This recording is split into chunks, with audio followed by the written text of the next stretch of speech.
আপনারা এই ভিডিওতে ক্লিক করছেন, একটু ওয়েট করেন, ধৈর্য সহকারে বসেন, তারপর আপনাদের মতামতটা কমেন্ট বক্সে জানাই দিয়েন। দেখেন ভাই, এটা যে বাংলাদেশ, এটা বাংলাদেশ আমার মনে হচ্ছে বাংলাদেশে আবার শুরু হয়ে গেল সেই উশৃঙ্খল অবস্থা। আগে আওয়ামী লীগ তাদের দাপট দেখে রাজত্ব করতো, আর এখন বিএনপি শুরু করছে চাঁদা নিয়ে। সামান্য কিছু টাকার জন্য একটা মানুষকে খুন।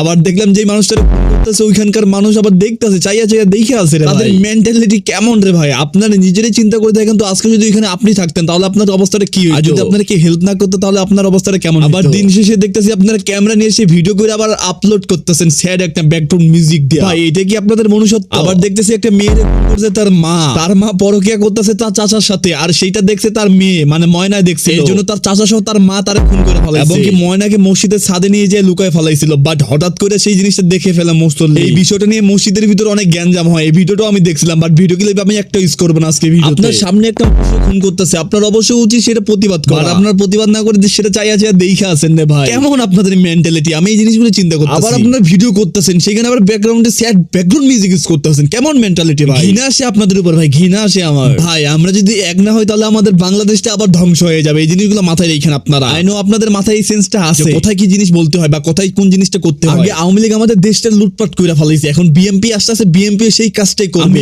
এর জন্যই বলবো যে আপনারা সবাই একত্রিত হন। আমি আওয়ামী লীগের পক্ষ না, আমি বিএনপির পক্ষ না, আমি কারো পক্ষ না, আমি একজন সাধারণ জনগণ হয়ে বলতাছি। আমি সোহাগের ভিডিওটা দেখলাম ভাই, সামান্য কিছু টাকার জন্য তাকে কিভাবে তারা কি মানুষ নাকি জঙ্গলি পশু? এখন আমি আমার মতামতটা শেয়ার করতেছি। সোহাগকে যেইভাবে মারছে তার একদম দৃষ্টান্তমূলক শাস্তি চাই। তার পিছন বরাবর সিদ্ধ ডিপ এবং কি গরম রড ঢুকে দেওয়া। আমি সবার উদ্দেশ্যে এই কথাটা বলতে চাই, শাস্তি হলে শাস্তি হওয়ার মতনই যেন হয়। আমি কোনো প্রতিবাদ না করতে পারলেও আমার ভিডিওতে আমি প্রতিবাদ ঠিকই করতে পারবো, তার জন্য আজকে ভিডিওটা আমি করতেছি। এখন ভাই আমি আপনাদেরকে একটা কথা বলি, আপনার সামনে যদি কেউ যদি কোনো অন্যায় কাজ করে বা একটা মানুষের মারে, তাহলে অবশ্যই আপনার উচিত সেটা প্রতিবাদ করা। আইনো আমার কথাগুলো যারা যারা বুঝতে পারছে তারা অবশ্যই আজকে মতামত জানাবেন কমেন্ট বক্সে। আর আপনারা আবার দেশটা কেমন ভাবে দেখতেছেন সেটাও কমেন্ট বক্সে জানিয়ে দিয়েন।